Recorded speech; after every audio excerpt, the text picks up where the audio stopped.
mencionar un par de cosas mientras los niños se van como en caravana. Primero, disfruté la viernes. Es una bendición para todos y para mí. Gracias mucho por todas las palabras llenas de amor que dieron.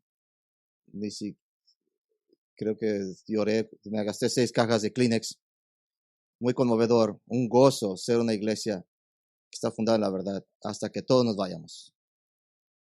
Y la segunda cosa que quiero mencionar, y ustedes lo han visto anuncios sobre esto, quiero mencionar un aspecto nuevo de nuestro ministerio de las mujeres. Siempre he estado involucrado. Asistir a la iglesia. Una nueva ramo anuncia Mujeres de Esperanza. Es específicamente un ministerio de las viudas. Muy bíblico, muy rico para nosotros alcanzar a las demás. Pero en este particular caso, no solo es un grupo de compañerismo y se junta febrero 9, es también para alcanzar a otras personas. No solamente tenemos viudas aquí en la iglesia, pero ustedes saben, viudas, ustedes saben, mujeres que podrían beneficiarse de compañía, pero particularmente de la compañía es las palabras de vida, el evangelio. Así es que estamos orando que esto alcance a otras personas. Así si conoce alguna viuda que puede usar la compañía, alguien que comprenda de lo que está pasando, por favor invítelas para que vengan. Febrero, en la primera junta puede tomar eso de las notas del boletín. Vamos por favor a Mateo 4, los últimos versículos. Mientras se encuentra en ese texto, quiero orar por nosotros. Padre, te damos gracias por esta oportunidad, venir esta mañana, abrir tu palabra. Los tesoros son infinitos. Las joyas de la verdad están sobreabrumadoras, Señor. Así, Señor, oramos esta mañana que impacte nuestras mentes con el conocimiento de la verdad, que limpie nuestros corazones, que nos purifiques a causa de la verdad tuya y que nuestras almas llenen de conocimiento. Sabemos de un rey que viene. Servimos un Dios que jamás nunca hemos visto y lo vemos a través de la escritura solamente. Habrá un día que todo ojo lo mirará. Así, Señor, que tu palabra abre y que se meta profundamente en nuestros corazones, que nos cambie, que nos haga más como Cristo, que nos limpie toda la suciedad de nuestro corazón, nuestras mentes. Señor, ayúdanos, que estemos santificados, cada día más santificados, Señor. Que honremos a nuestro Señor con nuestras vidas. Oramos estas cosas en Cristo Jesús. Amén. Mateo 4, 23, 25. Al final del capítulo 4. Mateo 4, 23, 25. Y Jesús iba enseñando en las sinagogas de ellos, predicando en sus sinagogas y predicando y sanando todo tipo de enfermedad y todo tipo de todas enfermedades y tormentos. Y por toda Siria, y traían a todos los que estaban enfermos, sufriendo de cosas, enfermedades y tormentos, endemoniados, paralíticos, lunáticos, y los sanó. Y le siguió mucha gente de Galilea, de Decápolis, de Jerusalén, de Judea y del otro lado del Jordán. Bueno, esta mañana vamos a nuestra primera serie de Mateo que hemos titulado La primera venida del Rey Jesús. Se nos ha presentado el enfoque de Mateo en este evangelio. Está muy claro que el Mesías Rey prometido en el Antiguo Testamento ha venido ofreciendo a Israel el reino terrenal y espiritual prometido en el Antiguo Testamento. Este caso ha quedado claro en nuestro examen de Mateo 1 al 4, en los últimos 14 mensajes más o menos. Ahora vemos la transición de Mateo al comienzo del crecimiento del ministerio de Jesús. No hemos visto eso, pero su ministerio va a crecer exponencialmente. Pero de acuerdo al propósito de Mateo, en estos primeros 4 capítulos, para demostrar que Jesús, este crecimiento comienza aquí. Pero para mantenernos en el propósito de Mateo, en los primeros 4 capítulos, es demostrar que Jesús es Él, el Rey mesiánico, predicando en el Antiguo Testamento. Y es de hecho, esta es una genuina oferta a Israel de una teocracia gloriosa en la tierra, una nación gobernada por Dios. Esta mañana vemos esta sección final, los capítulos introductorios de Mateo, realmente la piedra angular, el betún del pastel, las cualificaciones del rey. pasajes anteriores que hemos visto han utilizado evidencia como la genealogía de Jesús, las profecías del Antiguo Testamento acerca de Jesús, la respuesta de José y María al anuncio de Jesús, la respuesta de los reyes magos sabios a Jesús, al porte autoritativo rey de Jesús, en su llamado imperativo a sus discípulos. Y son cosas grandes y maravillosas. Pero ahora Jesús mismo va a demostrar que Él está en una clase por sí mismo. Y de hecho, permaneciendo con nuestro tema del reino, Jesús mostrará más allá de una sombra de dudas sus cualidades inigualables e incomparables como rey. Así es que son innegables y vamos a dividirlas entre 17. No se crea, no vamos a hacer 17. Pero no fue sorprendido usted, ¿verdad? 4 calificaciones, 4. Y son épicas. Cada una de ellas, 4 calificaciones. La primera, el rey tiene autoridad sobre Israel. El rey tiene autoridad sobre Israel. Aquellos que son los detractadores de la idea de que el reino de Cristo en la tierra se centrará ante todo en Israel como nación, creo que tiene una batalla cuesta arriba para demostrar que Dios se ha dado por vencido con Israel. Sí, en última instancia, los líderes de Israel rechazarían oficialmente a Cristo, como veremos más adelante en el Evangelio de Mateo. Jesús cambiará su estilo de predicación y condenará oficialmente a Israel por lo que están haciendo y lo que harán al matar a su verdadero rey. Y sí, la oferta de Jesús de ser un rey ahora era una oferta real y auténtica. Pero el plan final de Dios era que Jesús debe ser rechazado para allanar el camino para que Él sea el Cordero de Dios, expiatorio, para pagar la pena del pecado, el más premente problema de Israel y de toda la humanidad. Pero es difícil argumentar que Dios ha rechazado permanentemente a Israel debido a la pletora de pasajes del Antiguo Testamento que predicen que Israel rechazará a Dios y que Dios la restaurará como nación. Están por todos lados. Yo entiendo los argumentos que son una especie de la iglesia, es el nuevo Israel, o Israel y la iglesia son intercambiables como pueblo de Dios. Yo entiendo eso. Esos argumentos son escasos y se basan en algunas referencias cuestionables, ninguna de las cuales hace que el caso sea hermenéutico. De hecho, Dios ya dijo que Israel iba a rechazar a su Mesías. No es una sorpresa, ya lo predijo. Isaías 53, el gran capítulo acerca del siervo sufriente de Mesías, hablando proféticamente en nombre de Israel, escribe, fue menospreciado y no lo tenemos en estimación. Israel lo rechazó. Y luego en el versículo 5, hablando de la muerte de Cristo y la razón teológica de su muerte, pero Él fue traspasado por nuestras transgresiones, molido por nuestras iniquidades. ¿Por quién? Por Israel. En contexto. Pero usted puede decir, yo no soy judío y Jesús también murió por mí. Sí, eso es porque Dios en su gracia escogió dar las bendiciones a los gentiles.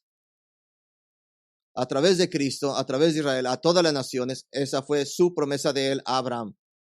Isaías 53 es Israel como el centro. Y si quiere ver algo más contexto más grande, Isaías 52 está centrado en Israel. Isaías 54 está centrado en Israel. Así es que el ministerio de Jesús comienza centrado en Israel. Y esto es muy importante para él. Esto no es una pérdida de tiempo, es una inversión. Si fuera nomás su plan despreciarlo, estaría perdiendo su tiempo. Para él es una inversión, aunque Israel lo rechazará. ¿Cómo sabemos que comenzó centrado en Israel? Versículo 23 nos da 3 grandes pistas. Primero, Jesús está enseñando en las sinagogas.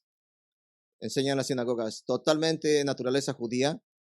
La sinagoga es solo una palabra inglesa, que es una pronunciación en inglés de obra griega.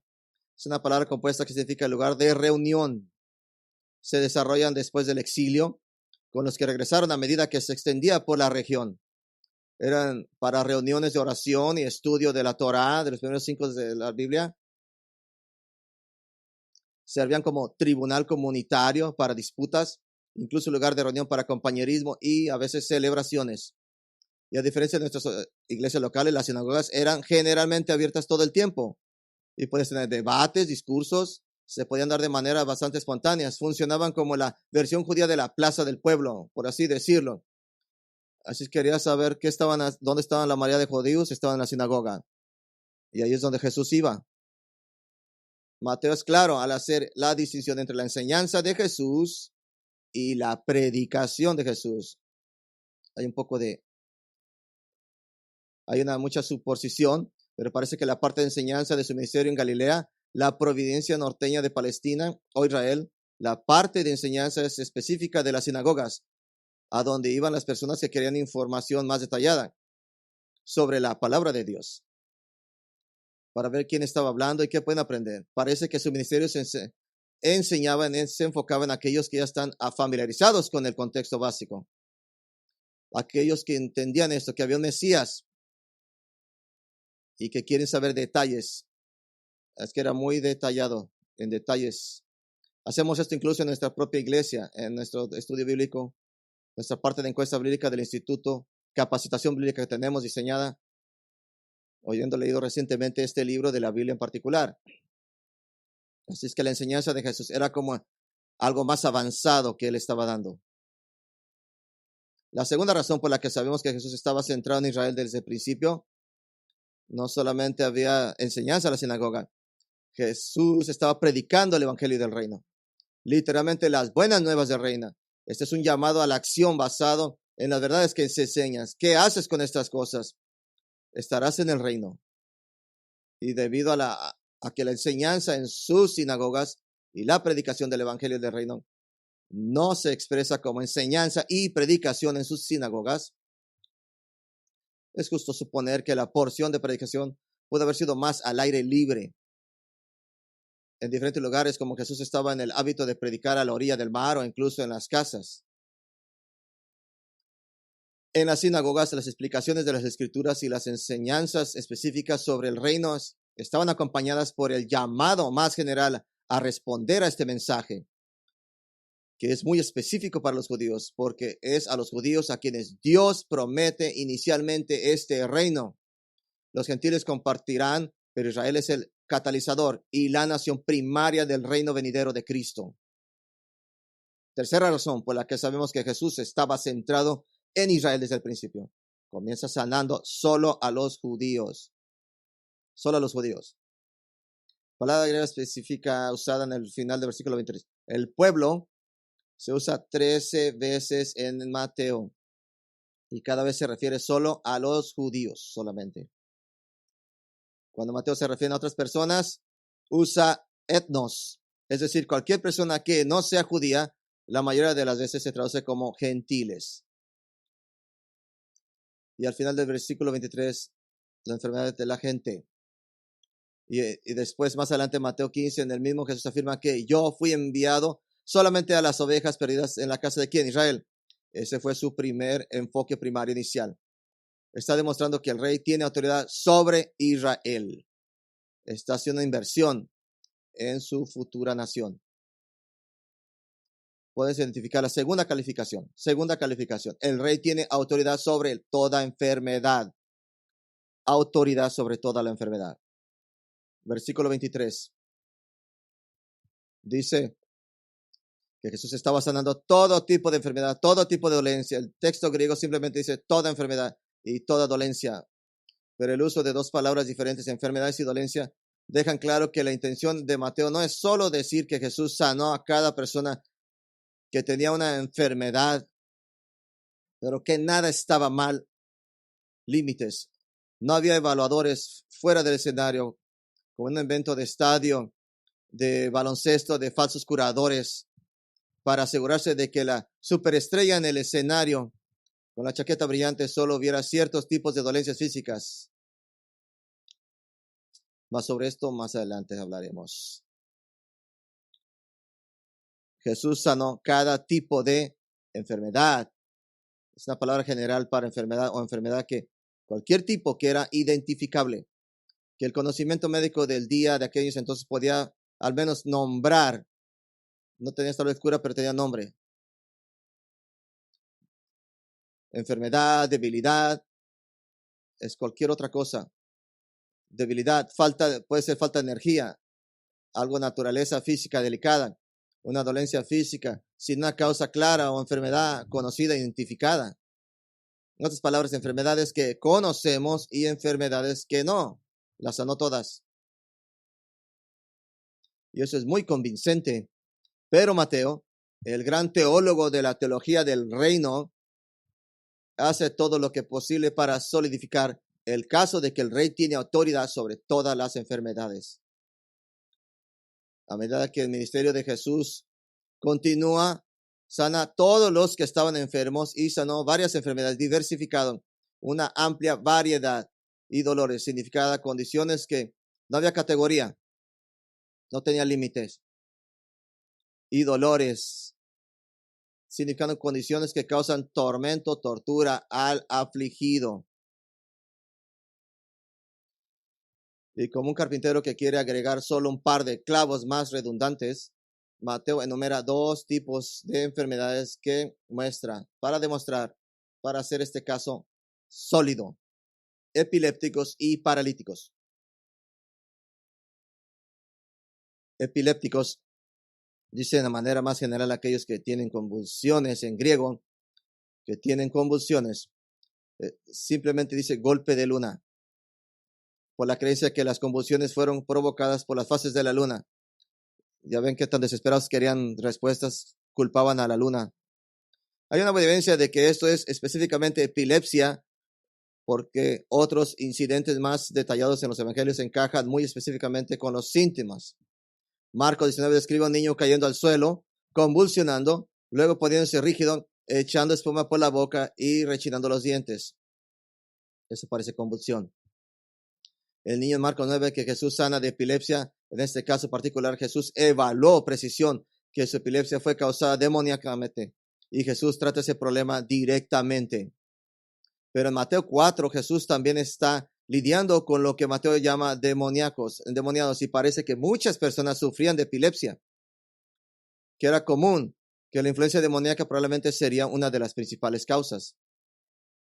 La persona epiléptica sufre alteraciones eléctricas del sistema nervioso central que pueden causar espasmos en la cara o en las manos, dolores abdominales agudos o pérdidas momentáneas del conocimiento en pequeñas convulsiones, hasta las convulsiones del gran mal que duran varios minutos y dominan completamente el cuerpo en esta horrible tortura. La gente estaba desesperada por ayuda y en una terrible oscuridad espiritual, solamente culpando a la luna. Estaban a la miseria de los poderes demoníacos, a esa oscuridad que los había invadido. Otra palabra, paralíticos, es un término general que podía tener una variedad de significados diferentes. Podría ser un parálisis parcial o una lesión al nacer o después que causa una incapacidad para caminar, a menudo como llamados cojos en la Biblia. Puede ser una enfermedad orgánica del sistema nervioso central que provoca una pérdida temporal o permanente de sensibilidad o control muscular involuntario.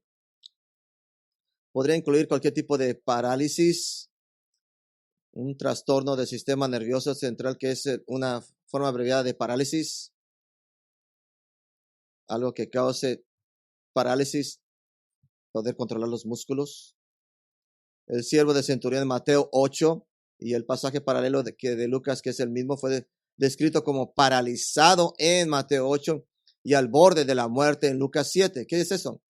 Que sufría de una forma fatal de parálisis que comenzó con las piernas y se extendía hacia arriba hasta que la víctima no pudo respirar.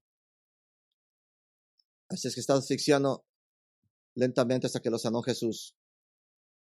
A menudo se ve a Jesús sanando a paralíticos de nuevo. Parecía una enfermedad aparentemente común en el mundo antiguo.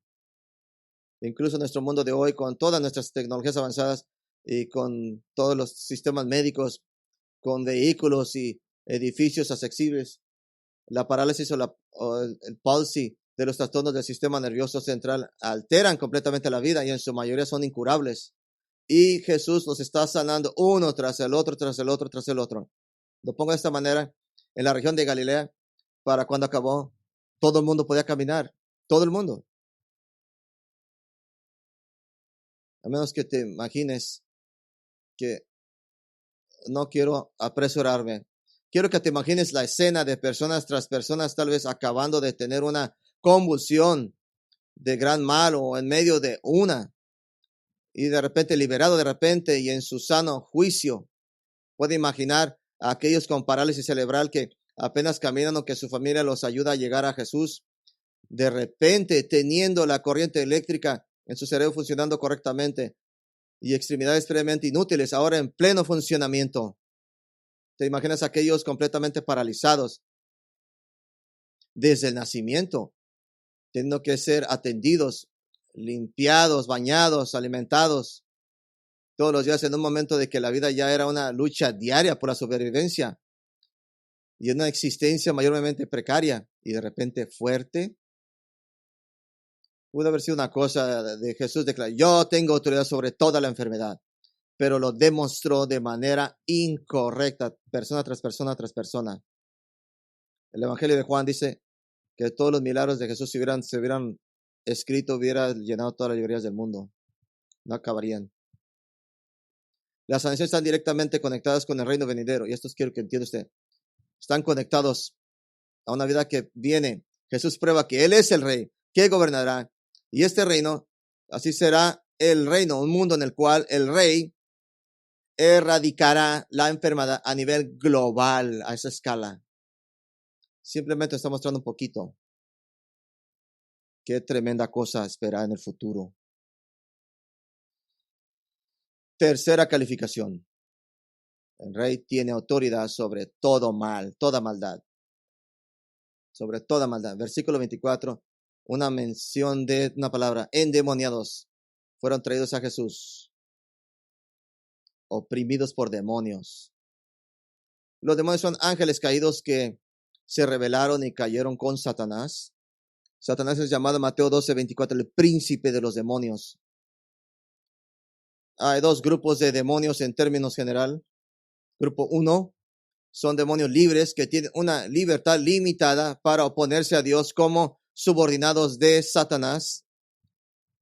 Esos son ciertamente los demonios con los que Jesús estaba tratando. Hay un grupo 2, demonios encerrados, de los cuales 2 Pedro 2:4 dice que han sido echados en el abismo, en prisiones de oscuridad, siendo guardados para juicio, para el final del tiempo. Judas 6 dice que están en prisiones eternas para el juicio en el gran día. ¿Y cuál es la razón? ¿Por qué están encerrados? ¿Por qué hay estos grupos? Judas 6 dice, abandonaron su propia morada.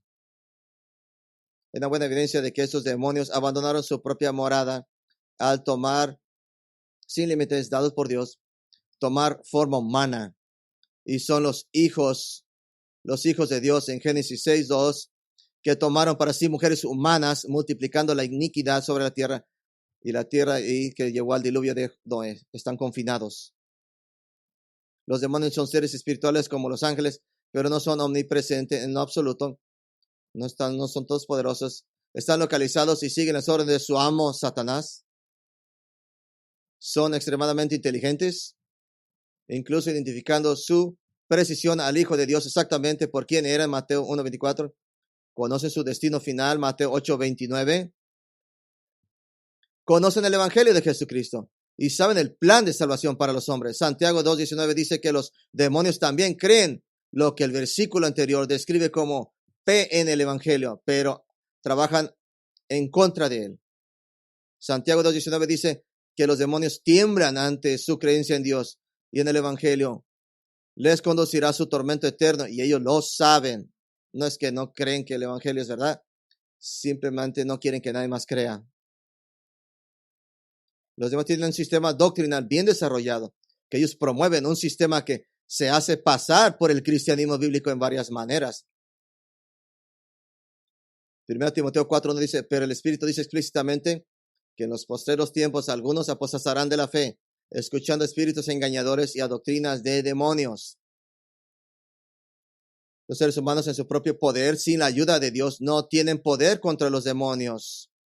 como lo ha demostrado el Evangelio. Los demonios hacen todo tipo de cosas.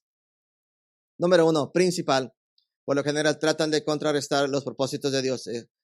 Trabajan en contra de Dios. Extienden la influencia gobernante de Satanás en el mundo. Efesios 2:2 dice que Satanás en el principio de este mundo, es el príncipe de este mundo, una posición temporal permitida por Dios. Hacen que Satanás parece omnipresente, aunque no lo es. Cuando hablamos de la actividad de Satanás, eso no necesariamente significa que el mismo Satanás, sino aquellos bajo su gobierno.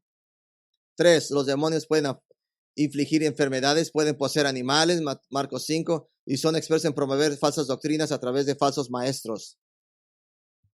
4, a veces Dios usa los demonios para llevar a cabo la voluntad soberana de Dios. 1 Samuel dice, registra que cuando el favor de Dios dejó al rey Saúl, Dios retiró la ayuda positiva y la presencia del Espíritu Santo, y en su lugar un espíritu maligno de Yahweh lo aterrorizó. Incluso en estos relatos de los evangelios con actividad demoníaca en un alboroto, con la presencia del Hijo de Dios, Dios está utilizando demonios para demostrar el poder y autoridad de Cristo sobre el mal. Está utilizando este poder de Cristo sobre el mal. Los está utilizando para avanzar el reino de Dios, porque ayudan a calificarlo a Él, mostrar quién es Él. Número 5. Están vitalmente preocupados por los eventos de la historia de la nación específica. Daniel 10:13 hace referencia al príncipe del reino de Persia, luchando contra los santos ángeles de Dios, un demonio tan poderoso que requirió que el arcángel viniera y lograra la victoria. Isaías 24:21 habla de un día en que Jehová castigará el ejército de las alturas en lo alto y los reyes de la tierra, los poderes demoníacos detrás de los reyes y los reyes mismos. Número 6. Y durante años los demonios se han disfrazado como dioses, interpretando el papel de dioses hasta el punto de demostrar demostraciones de poder para convencer a los adoradores de su poder. Pablo dice en 1 Corintios 10 que cuando alguien sacrifica a un ídolo, está sacrificando a demonios. Número 7. Los demonios pueden poseer a la persona espiritualmente indefensa. En la Biblia, los casos de posesión demoníaca incluyen la morada de un demonio o de muchos demonios, incluso miles que ejercen control directo sobre la mente y el cuerpo de una persona. Algunos discutirían esto y lo definirían más como una influencia u opresión demoníaca. El resultado es el mismo. El resultado puede ser problemas físicos o lo que el mundo llama enfermedad mental.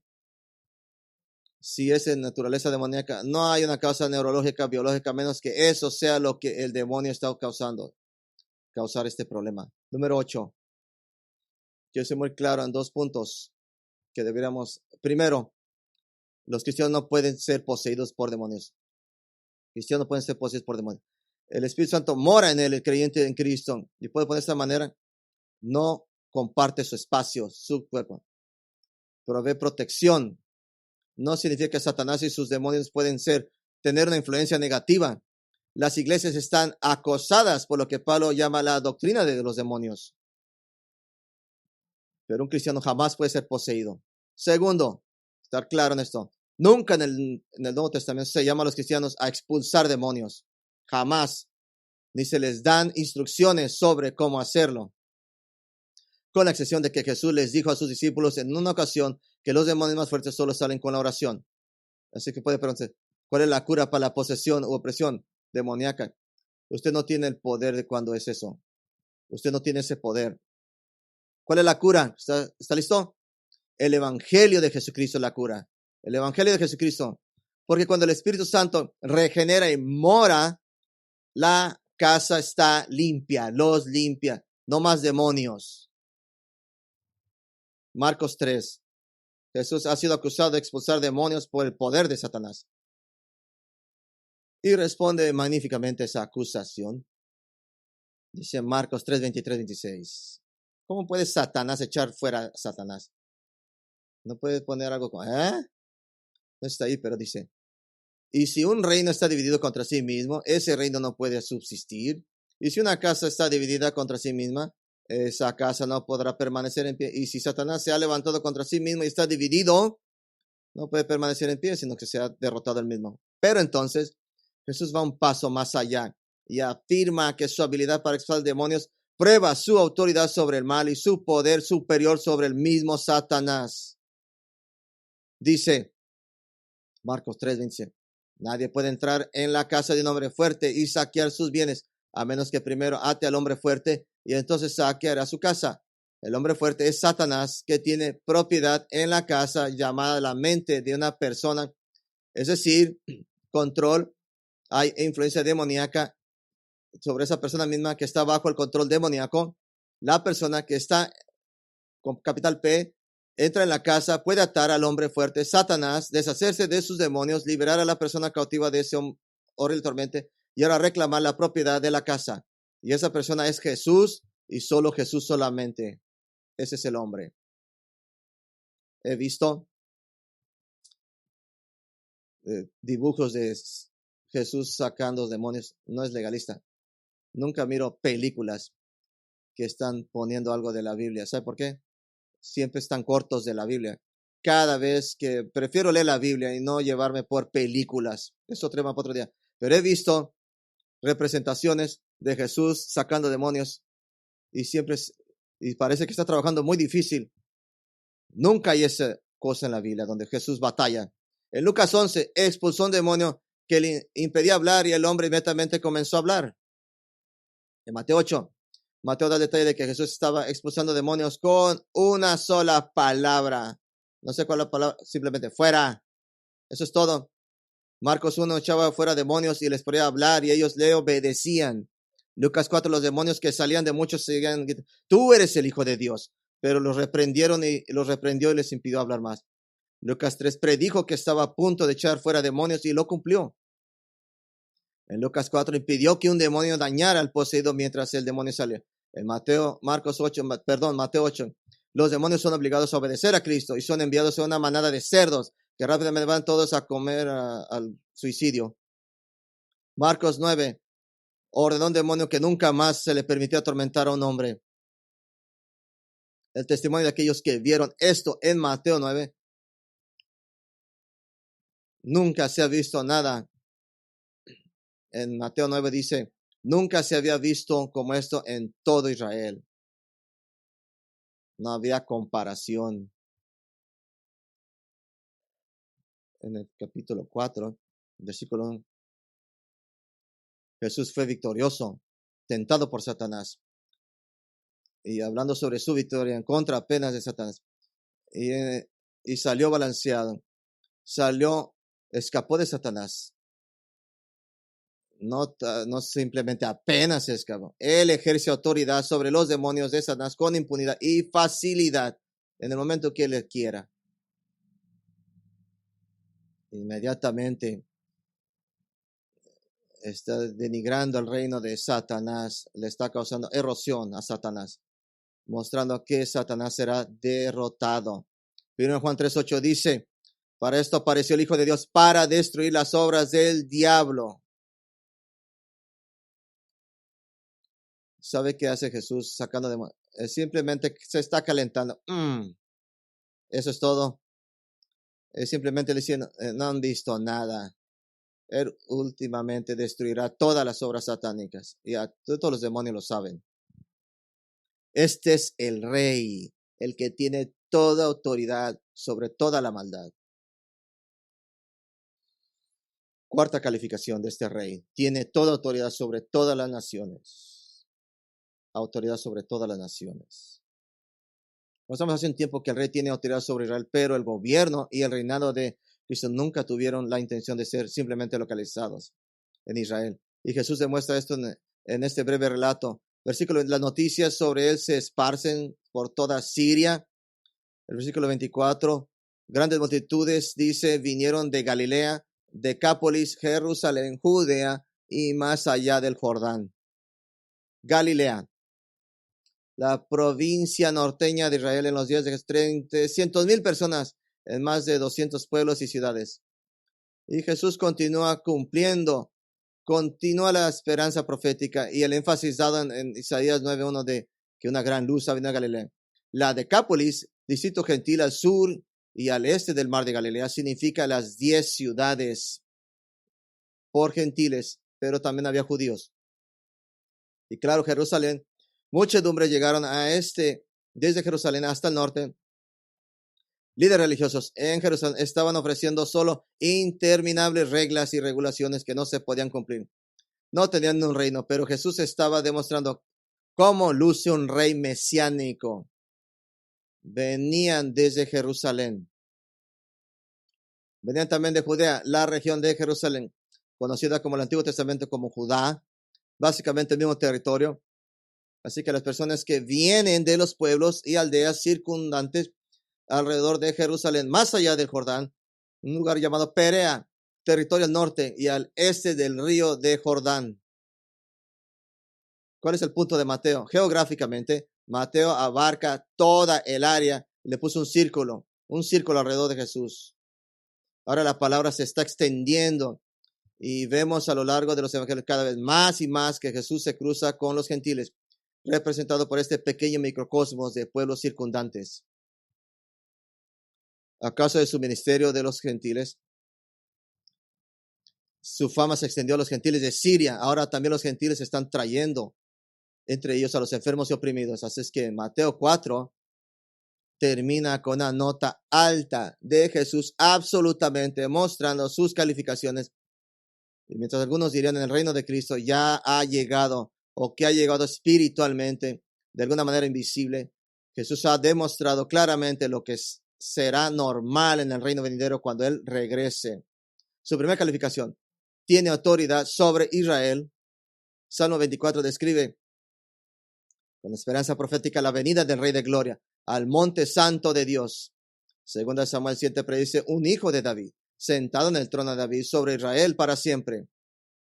Y algunos de los evangelios incluso reconocieron esto y lo llamaron a Jesús hijo de David. Ten misericordia de nosotros. Primera calificación: el rey tiene autoridad sobre Israel. La tercera calificación: el rey tiene autoridad sobre todo mal. Satanás es de quien 1 Pedro advierte que debemos cuidarnos en esta edad. Él es a quien Efesios 2 llama el príncipe de la potestad del aire, el espíritu que ahora está obrando en los hijos de desobediencia. Él es el que Pablo llama en 2 Corintios 4 el Dios de este mundo. Pero cuando Cristo establezca su reino en la tierra, lo primero que hará, según Revelación 20, es atar a ese Satanás en el pozo, el abismo, donde todos los demonios atados, y por referencia lógica, todos los demonios serán atados con él. ¿Puede imaginarse un mundo sin ninguna influencia satánica? Cuarta calificación: el rey tiene autoridad sobre las naciones, todas. Salmo 2 proclama la venida del Mesías para ser rey sobre todas. Hemos leído anterior, Zacarías 14 proclama que cuando Cristo regrese será rey sobre toda la faz de la tierra. Zacarías 2:11 dice que muchas naciones se reunirán a Jehová en aquel día y serán mi pueblo. Y sí, me salté la segunda calificación, fue a propósito. El rey tiene autoridad sobre todas las enfermedades. Voy a acampar aquí por un momento. Escuche esta lógica.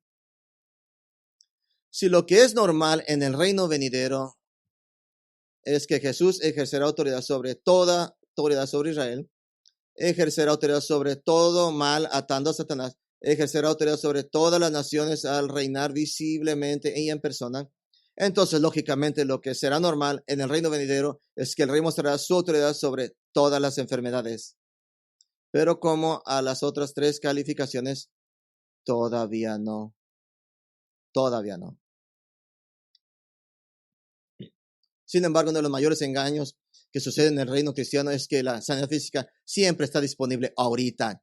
Siempre la voluntad de Dios. Que los cristianos con fe verdadera no se enferman ni se lastiman y son sanados rápidamente de todas estas enfermedades.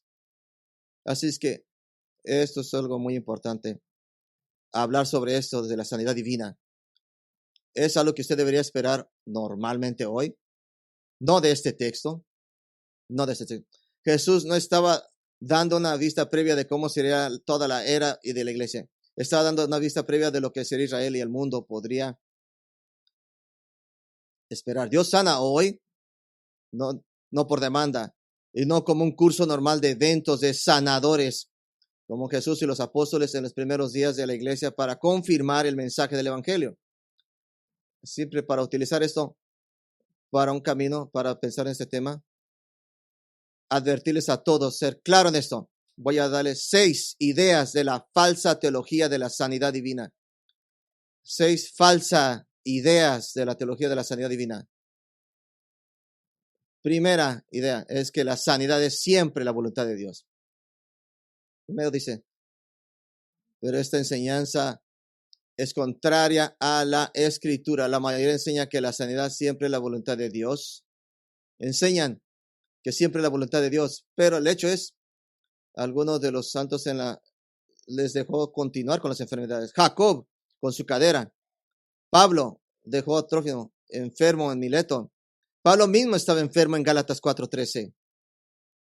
Los llamados sanadores enseñan que la persona que está siendo sanada debe tener suficiente fe.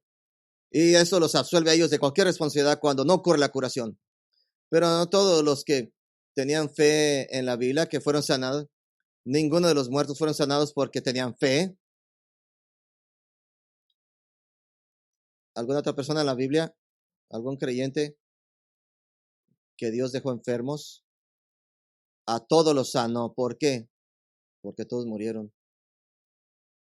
La verdadera fe sanadora es que Jesús está mostrando aquí. Es algo que eventualmente extenderá para siempre. Una segunda idea. La curación es un secreto espiritual que debes de descubrir. Un secreto espiritual que debes de descubrir. La sanidad divina se enseña como un secreto espiritual que debes de descubrir. Que debes resistir la enfermedad de la misma manera que resistes el pecado. Lo que quieres, no sé qué dice, quiere decir eso. Que debes de confesar es lo que posees. Así que si hablas de enfermedad, te enfermarás. Si hablas de salud, y estarás bien. ¿Sabe qué es eso? Eso que eso es brujería. Que sus palabras tienen poder. Dado que el pecado es la causa de la enfermedad, tu enfermedad significa que no has descubierto algún patrón de pecado en tu vida. La enfermedad muestra que estás fuera de la voluntad de Dios de alguna manera. Y el resultado de esta cosa particular en los últimos 120 años es personas desilusionadas, confundidas, desilusionadas, a las que se les dio información espiritual falsa, por cierto, completamente desconectadas del evangelio bíblico. Tercera idea de esta ideología: la enfermedad es puramente satánica. La enfermedad es puramente satánica, que se supone que toda la enfermedad proviene de Satanás, que nada bueno puede salir de la enfermedad. En el Antiguo Testamento, Dios afligía a las personas con enfermedades. Afligió a la casa de Faraón, la casa de Abimelech, a Sara, Raquel, Jacob, a Moisés, primogénito de Naab y Abiú, Miriam, Israel en varias ocasiones en Números, Ana, Filisteos, los filisteos, el infante hijo de David, Israel otra vez, Jeroboam, Geasí, el ejército completo de Sennacherib, Joram, Usías, la esposa de Ezequiel y también Nabucodonosor. Es como cada tercer capítulo está enfermando él a alguien. En el Nuevo Testamento, Ananías y Zafira fueron muertos por mentir al Espíritu Santo. 1 Corintios 11, Pablo afirma que muchos en la iglesia estaban enfermos o incluso habían muerto relacionados con recibir la mesa del Señor de manera inapropiada. Muchos de los llamados sanadores enseñan acerca de las innumerables sanaciones fallidas, de que Dios te ha sanado a ti. Eso es lo que Satanás no dejará que los síntomas se vayan. Nota. ¿Sabe cuánta gente en la Biblia Satanás se registra que personalmente causó solamente a uno? A Job. Job 1 y 2. Y eso fue con el permiso de Dios. Este sistema erróneo retrata a un Satanás demasiado fuerte y un Dios débil. Cuarta idea de esto. Sanación es sinónimo de salvación espiritual. Que sanación es sinónimo de salvación espiritual. ¿Cómo puede identificar? Todos son falsos los sanadores. Segundo, el evangelio siempre se pone a un lado. No se trata del evangelio. Se confunde con la sanidad con las cosas espirituales. La sanidad se confunde con la salvación espiritual de tal manera que el énfasis principal es la sanidad. En el mismo, con apenas menciones del evangelio. Si Dios te sana, entonces serás salvo, porque Dios claramente te ha demostrado favor. Pero es mejor que te sane, no que te haya perdonado. Ese es el énfasis. ¿Cuál es la respuesta? Dios te ha salvado de todos tus pecados. Lo que haga de aquí en adelante no importa. Porque cuando estemos ahí brillando como el sol, estaremos ahí siempre y estaremos bailando. ¿Qué haces qué haces con mi pie en esta vida? No importa, no importa. No puedes a nivelar. Dios siempre sana a los creyentes. En Génesis 12, la casa de Faraón. Génesis, la casa de Abimelech. Dios lo sanó. Primera de Reyes 13, Jeroboam. Anam. Segunda Crónicas 30-20. Israel incrédulo. Daniel 4, Nabucodonosor debatido. En el Nuevo Testamento Jesús sanó a un leproso. En Mateo 8. 10 leprosos que no creían en Lucas 17. Y un cojo junto al estanque de Bethesda en Jerusalén, en Juan 5, que rechazó a Jesús. Y aún así lo sanó. No puedes poner al nivel sanidad con quinta idea. Quinto error. Sanadores divinos tienen el don espiritual de la curación. Sanadores divinos tienen el don espiritual de la curación. No de sorprenderte. La Biblia nunca habla de un don singular de sanidad. ¿Sabía eso? Ni una vez. Habla de dones de sanidades. Dones de sanidades. Precisamente en el Nuevo Testamento como dones de sanidad. Aparece 3 veces en el Nuevo Testamento, 1 Corintios 12. Nunca aparece en ninguna otra lista en el Nuevo Testamento de dones espirituales. Son plurales en griego. ¿Qué significa? Puede haber hechos sobre los dones de sanidad. Ambas palabras son plurales en griego. Varios métodos de curación, varias ocasiones de curación, varias asignaciones de dones en el mismo pasaje. Hay plurales, paralelos, obras de milagros, distinción de espíritus, géneros de lenguas. En otras palabras, hubo numerosas manifestaciones únicas, no comunes, de que la sanidad era temporal y tenía que ser renovada solo por Dios de acuerdo con su voluntad. Hemos visto esto ilustrado. Ejemplo, Pablo sanó multitudes en Hechos 19:11, pero no sanó Epafrodito en Filipenses 2:25 o Trófimo en 2 Timoteo 4:20. No se sanó ni a sí mismo. No sé usted, pero si yo tengo el don de sanidad, yo nunca me voy a enfermar de nuevo. Santiago 5:13, la ocasión de un individuo enfermo, no llamó a este individuo a buscar una persona con dones de sanidad o dones de sanidad, sino a llamar a los ancianos. En este caso, esto está conectado directamente a un conocido, confrontó el pecado de cualquiera creyente que se había negado a arrepentirse previamente. Aparte del pasaje de 1 Corintios 12, las ocurrencias de alguien que realmente ejerza estos dones de sanidad son raras. Y está en el establecimiento de la Biblia en el tiempo del Evangelio. Bernabé y Hechos. Pablo fue apedreado casi hasta la muerte. Lista, Bernabé estaba con él, pero no lo sanó. Los dones de sanidad fueron principalmente una señal para autenticar a los apóstoles como mensajeros de Cristo. No fue dado por Dios en ciertos momentos para que usaran como quisieran. Dones de sanidad fueron para autenticar a los apóstoles como los mensajeros del Señor Jesucristo. Hebreos 2:3. Dice, ¿cómo escaparemos nosotros si descuidamos una salvación tan grande que la salvación anunciada previamente por el Señor, que fue confirmada por los que oyeron como apóstoles? Testificando también Dios con ellos, los apóstoles, con señales y prodigios y con diversos milagros y con los dones del Espíritu Santo según su propia voluntad. No estoy haciendo, esto es simplemente hechos de la Biblia. Epístolas posteriores como 1 y 2 Timoteo y aún Tito son libros a dónde ir, cómo funciona la iglesia, debe de funcionar. Si la sanidad iba a ser tan frecuente, ¿por qué no se menciona ni siquiera una vez? En hecho, Timoteo sufría de frecuentes enfermedades. 1 Timoteo 5:23 dice, Pablo no hace mención de curarlas y no le mandó un pañuelo bendecido. Los signos apostólicos desaparecieron gradualmente y fueron cada vez menos destacados. Había cumplido su propósito previsto por Dios. Esto se puede probar con la Biblia. No hay suficiente información sobre los dones de sanidad para construir una teología de que algunas personas todavía lo tienen. No lo tienen, la historia no lo ha confirmado. Y cada persona que ha clamado esto, lo que ellos llaman los dones de sanidad, siempre está asociado con un falso, con una teología horrible, siempre llevando a la gente a la destrucción con ideas erróneas. cuando Jesús y los apóstoles estaban sanando, la mayoría de las veces era espectacular y sanaba muchas multitudes de todo tipo de enfermedad, no solo aquellas que podían ser fingidas o conjuradas psicológicamente, temporalmente. Las historias de supuestas curaciones que son extremadamente temporales son tantas que no te voy a aburrir con ellas, enlistándolas todas que se han descubierto. Otra idea de esta falsa teología: la sanidad divina podría ser gradual o incluso parcial. La sanidad divina podría ser gradual. Esto es algo muy conveniente, porque tienes 10,000 personas en un auditorio y siempre no hacen lo que tú esperabas. Puedes proclamar, bueno, ahí viene la sanidad, viene en camino. Eso no pasó en la Biblia. Cuando Dios sanó milagrosamente a través de los profetas del Antiguo Testamento, todas las sanidades tenían numerosas cualidades en común. La curación fue instantánea e inmediata. En todas las curaciones de Jesús, solo 3 tienen algún tipo de demora, y la demora fue de minutos para propósitos específicos. La curación fue en público para que cualquiera lo viera.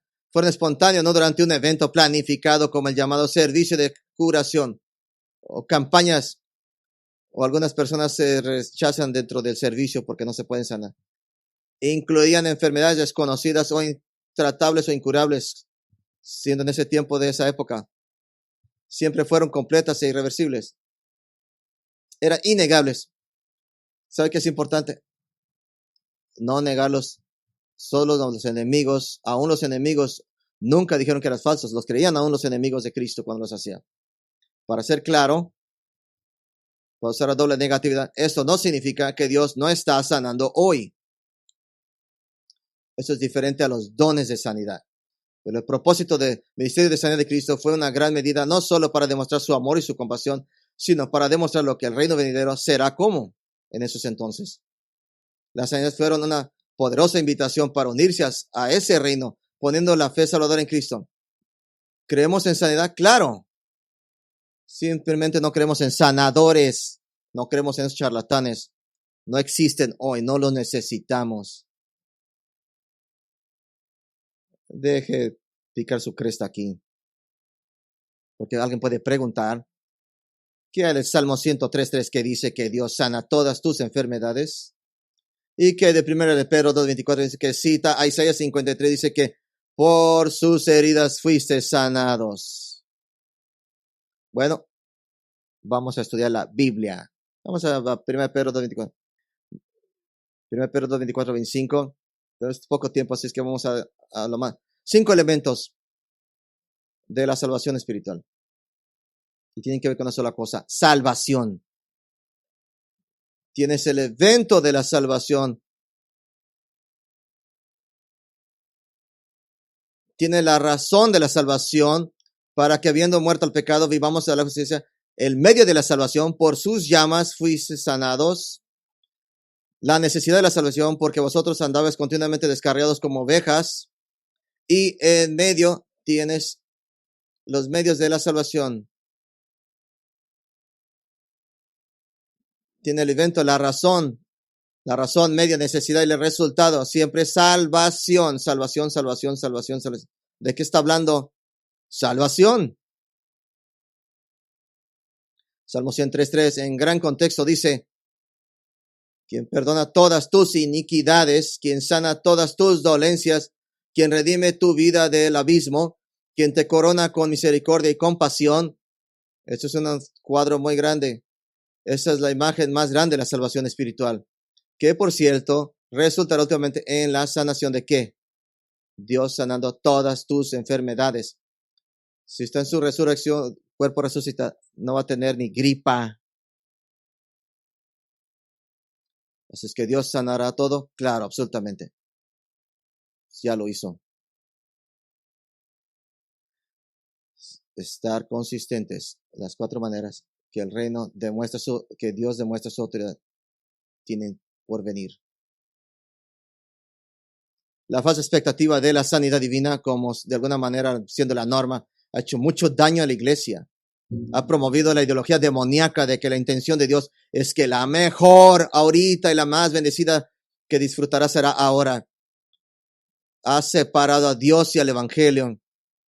y poniendo en énfasis, obtener algo de Dios, que en vez de adorarlo, y ha tomado cualquier idea de caminar a través de tribulaciones, porque si tienes un problema, es que decir que tienes un problema y que Dios está enojado contigo. No puedo hablar por todos los cristianos, pero puedo hablar por todos los que están aquí. Yo disfruto esta vida bendecida. Yo disfruto una vida bendecida. Solamente el cristiano puede haber atribulaciones hacia el futuro y puede decir, tu mejor vida no es hoy, sino mañana. He tenido la oportunidad de tener mucha consejería en familias. Y sabe que uno de los problemas que siempre resurge es que los cristianos no quieren ser tratados. Porque quiero pasar por 3 años de agonía y irme solamente para irme con Cristo. Solamente el cristiano puede hacer eso. Simplemente el reino milenario de Cristo en la tierra puede estar llena de dificultades ahora, con enfermedades ahora, con enfermedades menos válidas, inhabilidades y dolores tal vez. Pero cuando el reino de Cristo venga a la tierra, todo será hecho bien. Lo que Jesús hizo es dar una de su milenio de Cristo en la tierra. Todas sus glorias. Asías 29. Aquel día los sordos oirán las palabras de un libro y de las tinieblas verán los ojos de los ciegos. Los afligidos también aumentarán su alegría en Jehová y los necesitados de la humanidad se regocijarán en el Santo de Israel. Isaías 32:3. Entonces los ojos de los que ven no serán cegados y los oídos de los que oyen estarían atentos y el corazón de los apresurados discernirán el conocimiento y la lengua de los tartamudos se apresurará a hablar claramente. Isaías 33. Y ninguno de los que habitan allí dirá, estoy enfermo. Al pueblo de allí habitará, le será perdonada su iniquidad. Isaías 35. Los ojos de los ciegos y se destaparán los oídos de los sordos. Se saltará un ciervo y la lengua del mudo gritará de júbilo. Isaías 65. Regocijaré en Jerusalén, me gozaré en mi pueblo. Y no se oirá más allá voz de llanto ni voz de clamor. No habrá más en ella niño que muera en pocos días o un anciano que sus días no cumpla, porque el joven morirá tampoco de la edad de 100 años. Y no llegue la edad de 100 años. En aquel día declara Jehová, reuniré a los cojos y juntaré a los desterrados, e incluso aquellos sobre quienes se ha traído calamidad. Haré que los cojos y un remanente y los desterrados de una nación poderosa. Y Jehová reinará sobre ellos en el monte de Sión desde hoy y para siempre. Y ese es simplemente el reino milenario de Cristo en la tierra. Faltan, y el estado estará en algo actual. Y estado final. Isaías 25:8. Devorará la muerte para siempre. Y el Señor Jehová enjugará las lágrimas de todos los rostros y quitará el oprobio de su pueblo de toda la tierra, porque Jehová ha hablado. Apocalipsis 21:4. Enjugará toda la lágrima de sus ojos y ya no habrá muerte alguna. Ya no habrá más luto, ni llanto, ni dolor. Las primeras cosas pasaron. Y usted dirá, oh, yo quiero eso. Entonces debes poner tu fe en ese rey para entrar en ser calificado en ese. No hay otra forma. Jesús lo dijo muy simple. Yo soy el camino de la vida. Nadie viene al Padre sino a través de mí. ¿Quieres ser parte de ese reino? Mientras fue fuerte como si hubiera estado como tenía 18 y será siempre con aquella fuerza que tuvo cuando tuvo 18, con toda la forma. Entonces debe de doblar su rodilla. Debe decirle que es usted un pecador y que merece su juicio y necesito su perdón. Y te dará un nuevo corazón y te calificará para unirte a Él, a ese reino. Yo sé que para algunos que están escuchando esta predicación que dudan y algunos que están constringidos, oh, no sé si eso es cierto, pero cuando estés en el cielo, puedo darte un gigante y te voy a decir, te dije. Jesús nos dijo que oráramos. Nuestro reino venga, que se haga su voluntad. Autoridad, sanidad, perfección, todo en la tierra. Así es como es en el cielo. Es una oración para el futuro. Es nuestra esperanza para el presente. Vamos a orar. Padre, esa es la oración que Jesús nos enseñó a orar. que tu reino venga, que tu voluntad se haga en la tierra como en el cielo. Y mientras vivimos en un mundo que está reinado por demonios, el Dios de este mundo, no estamos regidos ni reinados por él. Estamos reinados por el Rey que vive en nuestros corazones a través del Espíritu Santo. Somos ciudadanos del reino del cielo y vemos hacia el futuro, ese día cuando Cristo venga y tome lo que le pertenece a él y convierta este mundo lo que él originalmente lo quiso ser. Así es que, Señor, para aquellos que conocemos a Cristo como Salvador, estamos emocionados de la autoridad de nuestro Rey venidero. Qué tan poderoso y Él es. Pero pensamos en los perdidos, Señor, por falta de humildad, de doblar sus rodillas por un minuto, que inclinen su rostro ante un Dios, Rey de todos los reyes, por un momento, y reconocer que son pecadores necesitados de gracia. Pasarán toda su eternidad a causa de su orgullo en el juicio del infierno. Un concepto tan oscuro y horrible que no siquiera podemos comprenderlo. Y así es el único lugar correcto para el orgullo, para el orgulloso. Así es que, Señor, oramos por un hombre o mujer o pequeño o pequeña que escuchen este mensaje, que este sea el día que crean que el Rey tiene toda autoridad, autoridad sobre su pecado, perdonar pecado, autoridad sobre transformarlos, siendo ciudadanos del reino de la oscuridad al reino de la luz. Que tú digas en este día, gracias, Señor, por ser un Dios maravilloso. Y en Cristo Jesús oramos. Amén.